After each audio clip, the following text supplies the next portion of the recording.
Hey everyone, welcome back to the podcast. Today, Tim and I are talking about a very popular topic that many of you have probably heard of, and some of you, or maybe a lot of you, know about, and it's the issue of codependency. So, if you have been in the world of addiction, been around the world of addiction, if you've ever been to an AA meeting or an Al Anon meeting, then you know what I'm talking about with the term codependency. So, I use it all the time, and it's a very useful term and a very useful way of thinking about how we show up in life.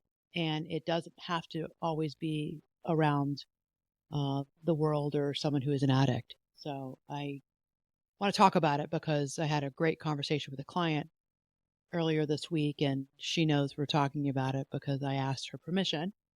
You all would never know who she is, of course, no identifying information, but I think she listens to the podcast from time to time. So she hears it, she's She'll gonna tell you. yeah, she's gonna know it's her. But she said, I texted her early this morning and she said, no problem.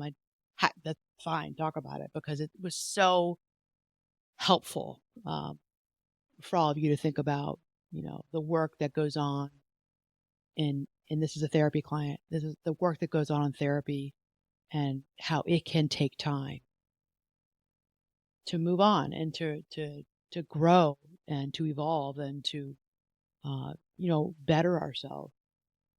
And this is a great example. So uh, it also came out of me lately listening to podcasts and watching social media and sometimes feeling a little frustrated because I think that there's a lot of talk around issues of codependency. And I think that, well, I know that from all of my years of talking with clients that it's not something that you just hear about and you watch the reels or you watch TikTok videos and you hear people talking about codependency and how to get out of codependency. And, you watch a 2-minute clip and you're like, okay. There's Problem solved. and it's not, And and it's not. Yeah. It's Yeah. years of work. And this client that I met with yesterday, that's a conversation we had was that, it's been 2 years of weekly therapy with her.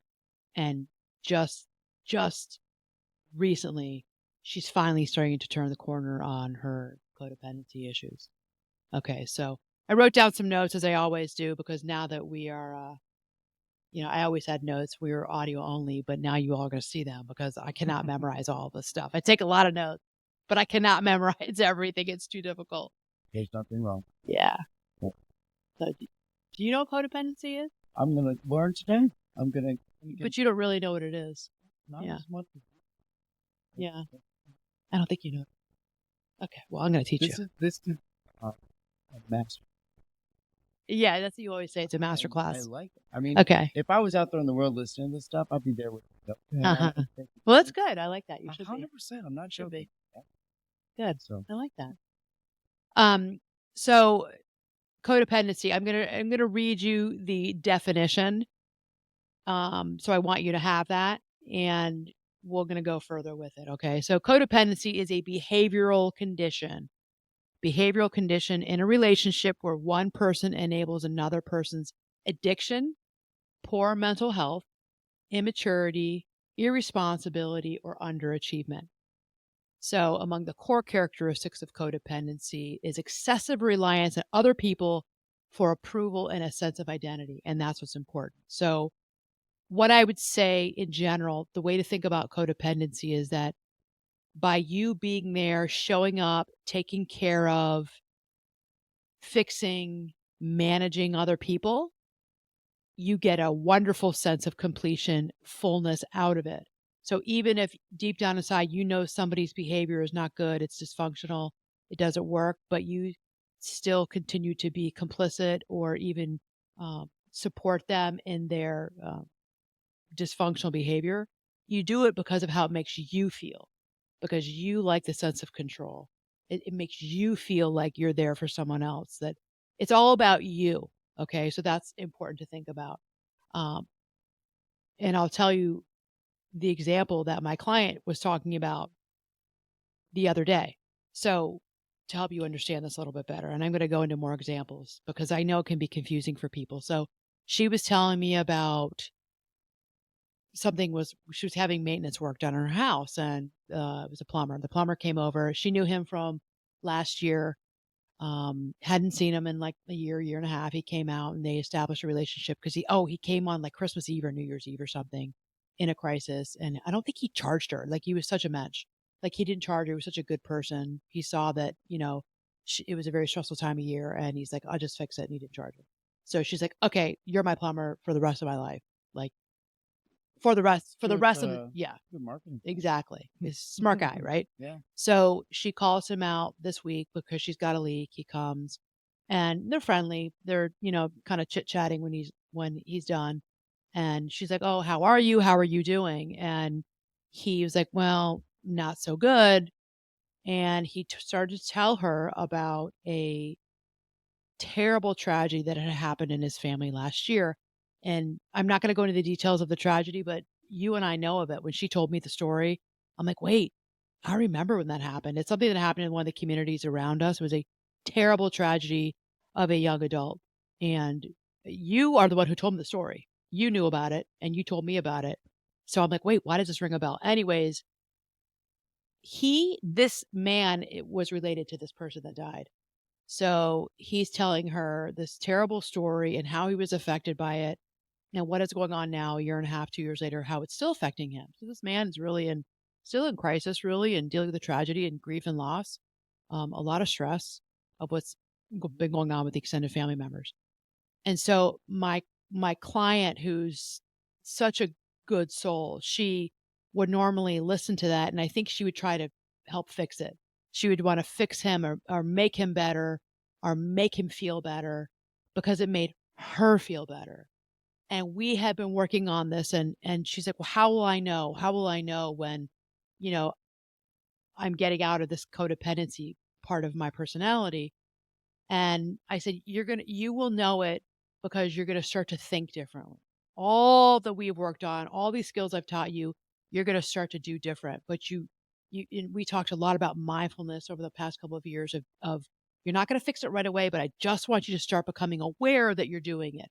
So it's awareness, awareness, awareness. This is like years of this. She said to me on Tuesday, she goes, Anna, when he left, I thought to myself, that was a traumatic story, but it's not my story. And I'm like, ding, ding, ding, ding, ding. Like it was like a major revelation from her. Yeah. But it took years for her to get to that point where she's like, I can let that be his story. I can let that be kind of his trauma. Because what would normally happen is she'd make it her own trauma. And she'd move into how can I fix this for him? What can I do?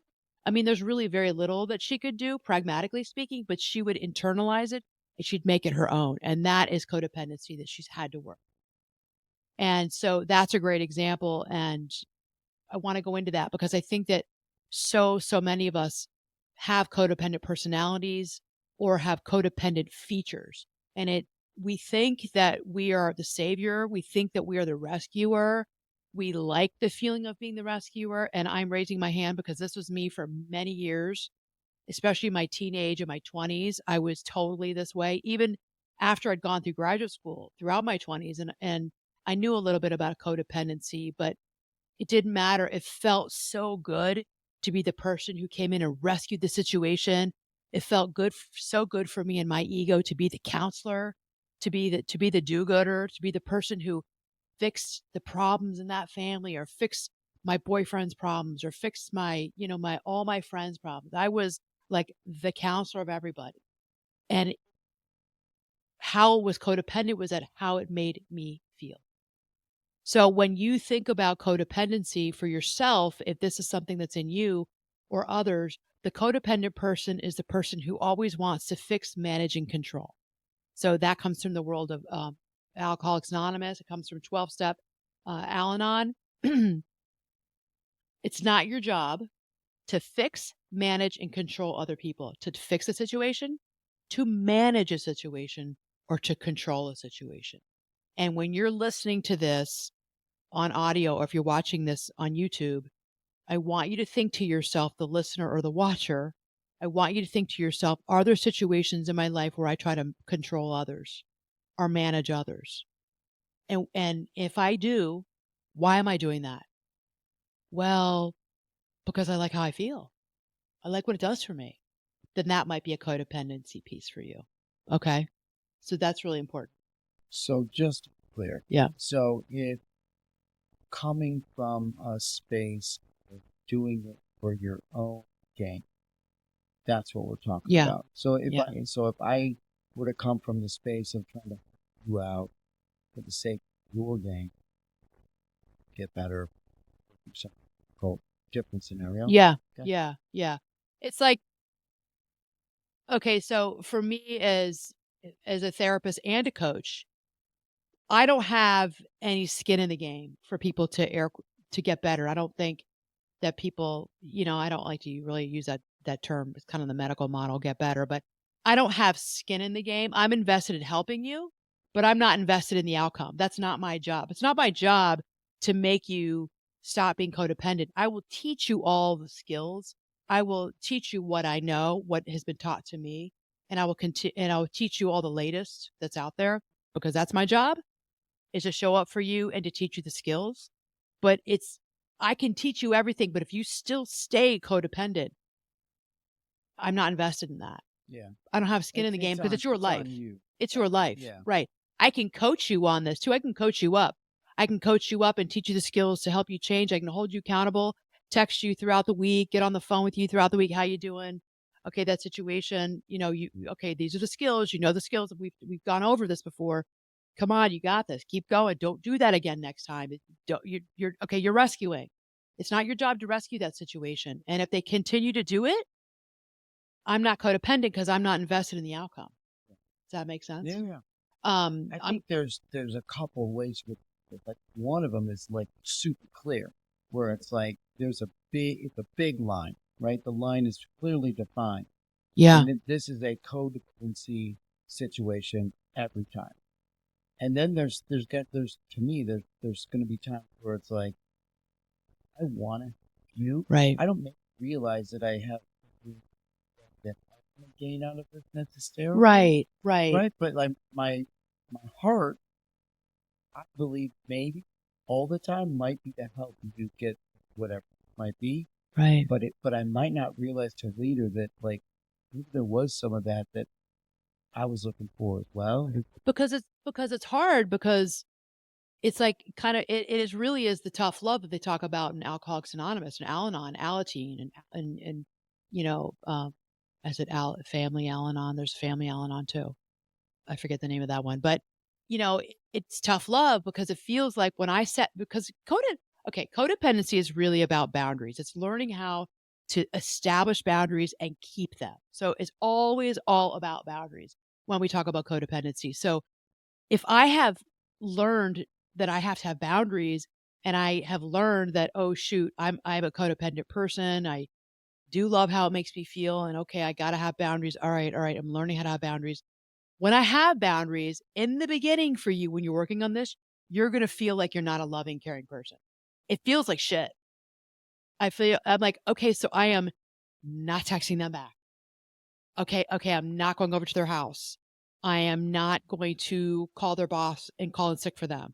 So I have some examples here of when you're starting to come out of codependency. You feel like you're a jerk Yeah. because you've been doing it for so many years. Like I feel like an ass because now I'm having boundaries. So this is what it's supposed to feel like this crap. Like my friend is like really needs my help and I've always been there for her. And now all of a sudden I'm like, sorry, not available. It feels mean. Yeah. You feel like you're being an asshole, Yeah. And I think but you're that's where not. people get Yes. that's the line where people get the view, Right. right? Right. Right. Right. And I think that it's like you made a good point. Like being there for somebody who you're just a supportive ear. You're there to listen. You're an empath. I'm an empath. So empaths, it's easy for us to totally go down the rabbit hole with people. It's easy for empaths to also trauma bond. We can bond with our traumas, and that can get really wonky and dysfunctional too, and can get into codependency of let me take care of you, you take care of me, and let's fix it for each other. You know, we don't want that. And at the same time, it's important that you show up in life for the people you love and care about. You listen to them. You just be aware and just be judicious. Be aware of how it is you're showing up for them. Like I don't try to fix your problems, Tim. I listen to you talk about, your if there are issues or you're having a problem with something, but I'm not going to fix it. I'm going to Yeah. listen to you all day long, but at the end of the day, like something with work, I I'm still like, have to fix. you got to fix it. And I will be here to listen Yeah. to you when you get home from work. Let's just take a work thing. I will listen to you and we'll have a glass of wine and we'll go sit out back and we'll talk. And but at the end of the day, I'm not doing anything with your work. I'm just going to be your support person. Right.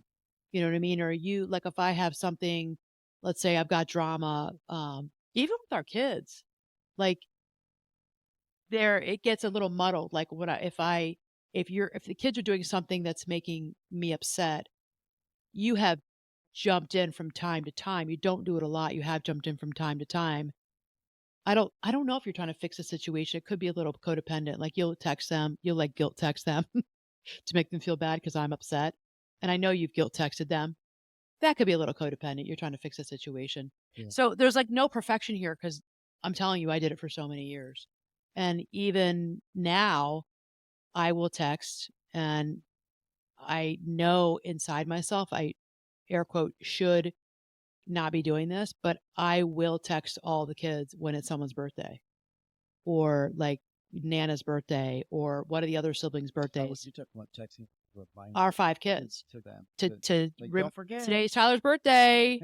I will Right. text today's Nana's birthday or whatever, an anniversary, and I will kind of guilt them into text. I want to remind them, but really, I know I really ought not to be doing that, but I do care that they don't come across as like ungrateful grandchildren.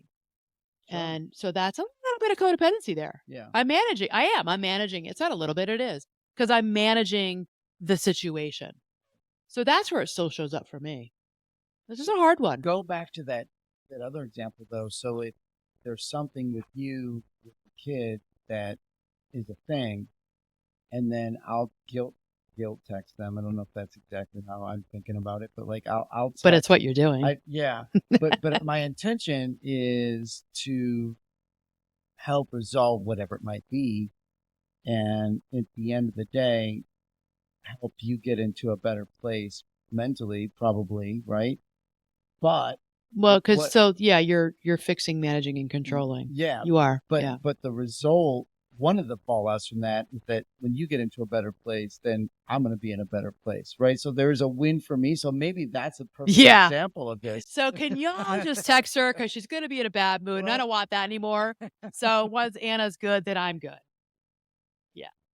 There's that sign I used to have up years ago. If mom ain't happy, ain't nobody happy. And I'm telling you, it's the truth. And I remember from my own mom, like if my mom was in a bad mood, it affected everyone. My dad would get in a bad mood, and all of his kids would be fighting. Like Yeah. it is the thing. Mothers are like the emotional barometers of the homes, and wives. So It's true. Okay, so I'm going to go through. Okay, there are some different aspects of codependency that I'm going to go through, and I just want you all to listen and just, take note of this. And maybe if you want to take some notes, literally take some notes, because if you're thinking about, is this for me? Is this something I have? There are varying degrees of this, and I'm going to go through the different aspects. Okay, so here we go. You suffer from low self-esteem. If you are someone who tends to behave in a codependent way, you do struggle with low self-esteem.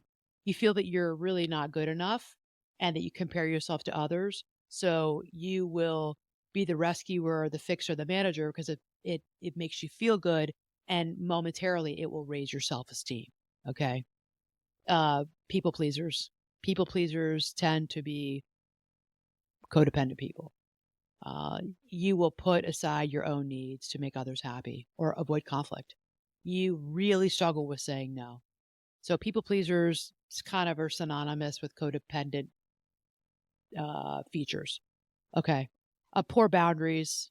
Of course, I just said it. If codependent people really struggle with saying no. I mean, it's a really, really hard thing to say no, or they feel responsible for other people's feelings and well-being.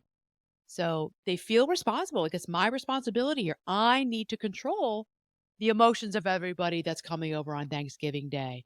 I need to control the dinner table, all of my siblings. I need to control what's going to happen with all the couples that are going out to dinner, and this person always brings up this comment about the political thing that's going on in our country around our politics with Trump and Biden. And no, he's going to say something, he's going to make everybody else uncomfortable, or she is, and I got to manage that.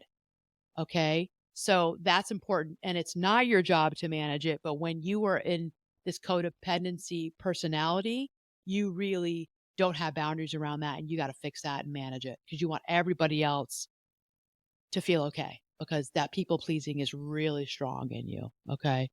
Are, Um, are you are you looking at it from, in this particular example, are you trying to make that conversation better, like yeah. not as crazy, Yeah. or are you trying to create a space where that conversation doesn't come up? Doesn't come up. And if it does come up, you want everybody to get along. So Interesting. you will try to quell the emotions. If people are getting emotionally dysregulated, you're going to be the one to pop in like, hey, hey, hey, hey, come on, come on, come on. Or you'll change a subject, or you'll try to bring it. Can we, So you're all in on this yeah, situation. Okay. yeah. All right. You really are trying to manage this Got it. because you want everybody to have a good time at dinner. And it's in a way, it's kind of hard to talk about because M I know I've been there, and I know I've seen people do this at large dinner parties when it's come up, and you can understand, and there's probably been times when I've been in the moment and I haven't even thought twice about the person until later that, oh, they were trying to manage the whole dinner conversation, but it comes from a good place, or it tends to come from a good place in that person. It's not so much me being the one of the 10 people at the dinner party. It's more that person who's trying to manage it. That is very hard for them. It's very stressful being someone who's codependent. It's a burden on your shoulders Yeah. when you're always trying to manage and fix everybody else. And in that scenario, it's quite possible that no one else that sees They what's don't know what going you're on, doing. They don't know right? what you're doing. They No, have they don't. absolutely no idea. They don't know what you're doing. Yeah. Yeah. Yeah. Okay. Yeah. When you struggle with codependency, you can be reactive. You think about this. You might take things really personally or be really affected by other people's words or actions around you. You don't like that. You don't like it. Okay? Because that's the controlling piece. And rather than responding to what's going on around us, we can get really reactive. A key feature of codependent personality is caretaking. You feel compelled to take care of other people, fixing their problems and trying to save them, which is about the fourth time I've said it in this episode. So you guys are picking up on the theme: fixing, managing, controlling, saving people, rescuing people. This is a codependent person. And I want to say this, like I said earlier, once again, I had a lot of this in me. So, this episode is for you just to develop awareness of your own self, how you think, how you behave. And if any of this resonates for you, just think to yourself, why do I do that? What is my need? What is it that I'm really needing? Why do I do that? Because you're needing something within yourself that you're not getting. And this is how it's manifesting in fixing, managing, and controlling others, because it's making you feel something good. For many, many, many of us, it goes back to childhood. I would say for almost all of us, maybe not 100%, but for many of us, it comes back to childhood. Somewhere along the way, you did this and you really got stroked. You got a lot of positive feedback. You got accolades. You got acknowledgement. You got built up for the kid that you were. Oh, she takes care of everybody in the Girl Scout troop. She makes sure that everybody has, like, she brings snacks for everyone. She's the go-to girl, the go-to guy who listens to everybody's problems. And that was me in high school, and what I got from that was a lot of attention, and even from the adults around me. I One of my friend's moms said, you'd make a really good therapist one day." She knew that I was like the counselor for everybody.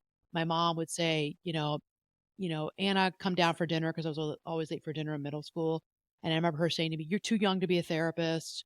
But she said it like kind of in an affectionate way. It wasn't a bad way. And so here it was. I got attention from adults for being the fixer that I was of all my friends' family problems.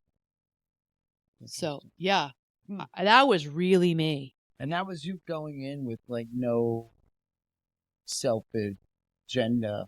No, I You mean, were just you were just being you I had a at heart that for point. understanding. Yeah, yeah, I think it's I think it's a gift for God that I have understanding and empathy of yeah. others, but it went too far. Right. And then it was my ego getting stroked because I was like, oh well, I do like how I do like how others are identifying me, and then I identified me that way.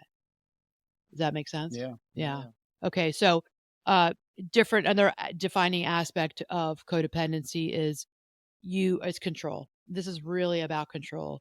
You believe you need to help others to behave in a certain way to feel okay about yourself and attempt to control situations or people to feel secure about yourself. Okay. So it's an overcompensation to feel a certain way because deep down inside you might not feel that way. Okay. Now, I don't think I felt that way when I was really young, so this might not apply to all of you. I didn't feel that way when I was really young. I didn't feel a sense of deep insecurity.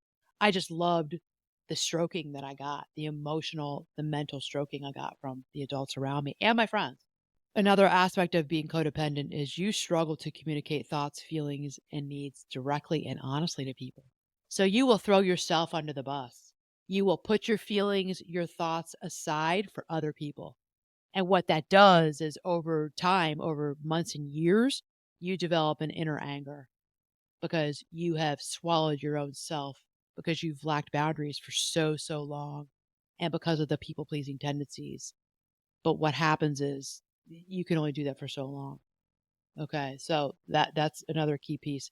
There's a lot to this. There's obsessions. You spend a lot of time obsessing about other people's relationships, you wanting to fix them. There's a dependency on you feel a need for personal satisfaction.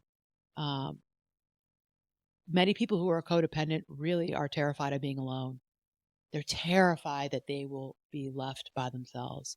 So it's like almost like wanting to prove yourself to others. Okay. Now, all these that I'm going through, is you're listening, some may resonate with you, some of these may not. Okay. And that's okay. I'm just going through the list. So you're not going to have all of these, most likely. All right. And then people who tend to have codependent features, they will ignore or deny problems or pretend they aren't as bad as others may tell them they are because codependent people really avoid conflict. They really don't want conflict and confrontation. So they will deny in order to not have to face something or to have conflict with another person. Okay. Is this making sense to you? Yeah. Yeah. I'm like, Okay. So some examples. I gave that great example of that client who has come so far in the last 2 years with, you know, just a person that's coming in to do work in her home, but being a codependent and being such a wonderful empath of others, she can go too far with it and she's realized it. So for her to say to herself as she shut her front door, that's his story, that's his trauma, it's not mine, is a major step in the way of moving out of codependency because she really was respecting for the first time her own emotional boundaries around what she's available for, what she's not available for. Okay, so that's really important. The another kind of classic example of being a codependent person is, let's say, a wife, her husband's an alcoholic, or let's take the wife's an alcoholic. The husband, she works full time. She comes home at night and she drinks and she gets completely inebriated. She throws up and passes out on the floor at the bottom of the stairs. He will pick her up. He will wash her off, clean up the vomit, and put her into bed and make sure she's good with a glass of water by her bedside table. Make sure she's okay so the next morning she can get up and get herself to work. And he'll get her up and help her, get her up so that she can get ready and get to work on time. That's a codependent husband. He needs to do this to take care of her. And not so much because he loves her, but it's how it makes him feel. He's the caretaker. what he also has to do. Like, No, he doesn't have to do it. He doesn't have to do it. He needs to stop doing it yeah. to move out of codependency. That's not what you do. You you get help. You Well, ha yeah, you could you go that well, route. you have an intervention. Yeah. You have an interventionist come to the home. You go to therapy yourself, and Like bigger picture. Got it. you go to Like therapy, this you go to thing. yeah, Yeah. you go to Al-Anon Yeah. meetings, and you start to learn from other people who are married in relationships or have a mom or a dad or a sister or a cousin who's an alcoholic or an addict or whatever the addiction is in this case, and you start to learn from others what it is that they go through, and you start to learn about codependency, like, "Oh, okay. Well, how do I just leave her there?" Well, yeah, you do. You leave her there. You make sure she's not gonna choke on her vomit, but you do leave her there, and she wakes up and she's in it. And that's why it's so, so difficult because people are like, "That's so mean. That's so unloving." How you've got to get yourself out of that rut you're in, and you have to work on your own identity Yeah. and move and start have boundaries with even the people that you love the most, that are the closest to you.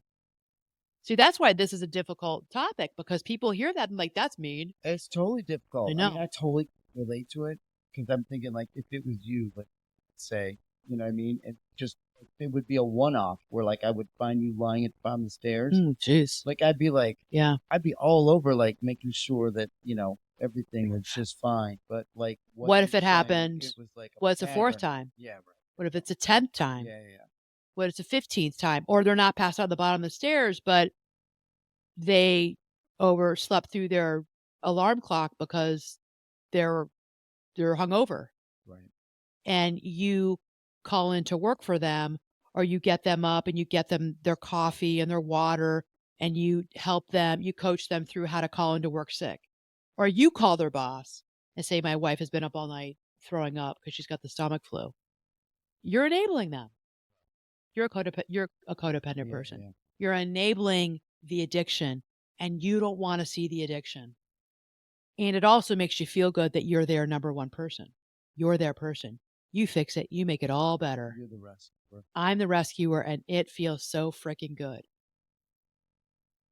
Um, Another example is the parent who continuously is bailing their adult child from financial and legal troubles, and this I have seen. So what you're doing is you're preventing the child from facing the natural consequences of their actions. You're always there to bail them out. You're always there to give them a 20, open account for them, or give them $20,000. And, you know, and at the same time, you may know they have a problem with drugs. But hey, go ahead. Here's my credit card. Here's some money. Deep down inside, you know that this is not the right thing to do, but you're doing it because it feels really good to get them out of the crisis situation because they just came to your house or just called you and they gave you a massive sob story. Part of you knows it's a sob story, but you do feel bad for them. Your heart does go out to them. They're really in a pinch. All right, here you go. Here's the money. This one I can relate to. Mm, Just because I knew that that really? yeah. So Yeah. that to me makes a lot of sense. I have clients who've done that, and it's And really hard to tell parents to stop doing it. It really is because it's your child, it's your adult it's child. And they don't see, like, I'm like, do you not see the manipulation? they Do don't you see not it. see how you're getting taken? No, they don't You see it. don't. You either don't see it or choose not to see it. They don't want to see it. Yeah. Okay. So I mean, this is real stuff. This goes on in families all the time. Um, Another one, an individual feeling they have no sense of purpose unless they are needed by or making sacrifices for their partner, and they often neglect their own needs and interests. And so that would be me making sure that you're all good all the time. I'm trying to think of what it would be, neglecting my own. Okay, so here's a good one. So let's go back to the days of training for Ironman.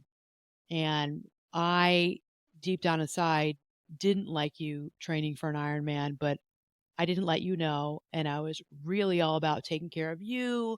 Maybe I made sure that you had I don't know, like maybe I made up all your bottles for you that would go on your bike. And when you got in, I made sure that you had a nice, hot, healthy dinner, exactly what you wanted with protein and carbs and fats. Like I wanted all the macros because you were training for an Ironman. And this went on, and this wasn't just one Ironman, but let's say this is year in and year out doing things for you for all the training that you put into maybe the 20, 30 hours a week for you, Tim, to train for an Ironman.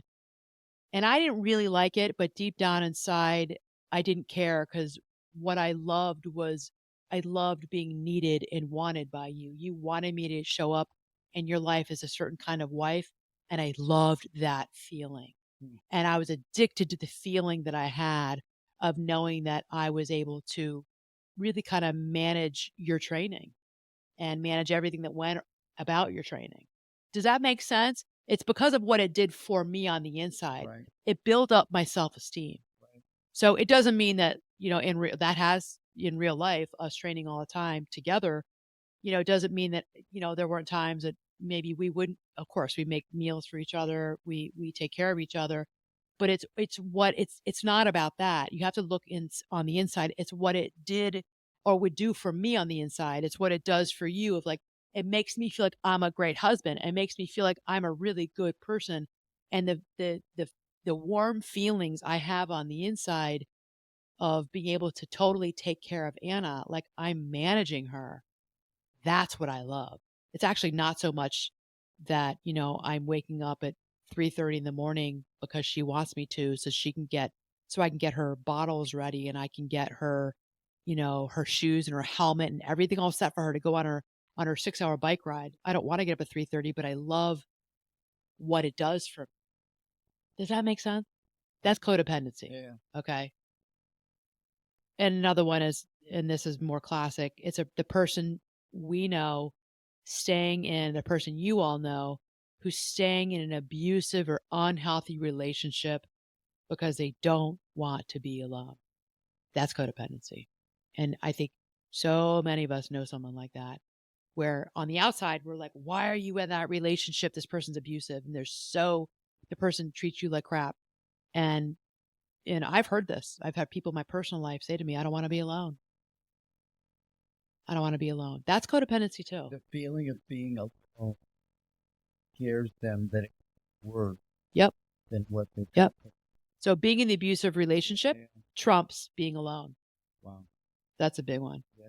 Another example, this is what I've seen quite a bit too throughout our professional work lives is the employee who just does so much extra, takes on extra of the workload, more than everybody else because they really want to gain approval from their boss, even at the expense of their health, their physical health, and maybe even at the expense of their family life, their spouse, their partner, their kids, because they want that approval and they are so invested in the approval. They want to be number one. They want the boss to love them. That's a codependent person. Hmm. So you see codependency trips you up in life. It trips you up because, in this situation with, working crazy hours for approval of your boss, it trips you up because other people in your life are unhappy with you. At the end of the day, it trips you up in life because it never stays that way. You will never always be fixing, managing, and controlling other people. It always ends. And then what happens is the person who is a codependent is left completely like in despair. They're left bereft, totally bereft, because what they've done most of their life no longer works and they don't understand what's going on. And it's like when I mentioned to my clients this topic of, codependency, they're like, "What?" And it's this new education. It's this whole new education and world of psychology that they never really knew much about. If you want to know more, if you're curious about codependency, the best book that I could recommend for you is to start the beginning. Read Codependent No More by Melody Beattie. That's going to really help you understand if you're going to read that book and you're like, okay, no, no, no, that's not me. That's not me. Most times I tell people to read it. They're like, that's me. That's me. That's me. Okay. So Codependent No More, Melody Beattie. Maybe I should try and get her on the podcast. That's a classic book. It's been around for probably 3 decades, but that's going to help you. Okay. That's going to really help you understand if this is something that's in you. Okay. So I think that, this is an important topic and one that I don't think we've talked about on the podcast before at all, So but one that it's a frequent conversation in my sessions not just with therapy clients, but coaching too. Okay, so, I mean, that's why people come to me because I'm more of a hybrid and I know all of this. And, my coaching clients come for different reasons because they've got goals they want to reach, but oftentimes we got to mire through the other stuff in order to help them reach the goals. And codependency is a frequent topic of conversation. I mean, I had to learn so much more about boundaries and work on my own boundaries in my life because, as I said earlier, I mean that this is something that I've really struggled with. Not so much today anymore at all, but it took years for me to move out of codependency and to be aware of it. That I had the education, it was in my head, but then it took years to move it through my behaviors, my actions, my behaviors. Okay, so I hope that this was helpful for all of you. Like I said, this is a big topic, and if you have any questions, feel free to email me hello@annamarcolene.com, and please don't forget to subscribe, rate with 5 stars, review the podcast, and reach out to me. Let me know if you're watching us on YouTube, okay? So you guys can see us See what's together. up. Yeah, in real life. All right. Okay, everyone. Mad love. Until next time.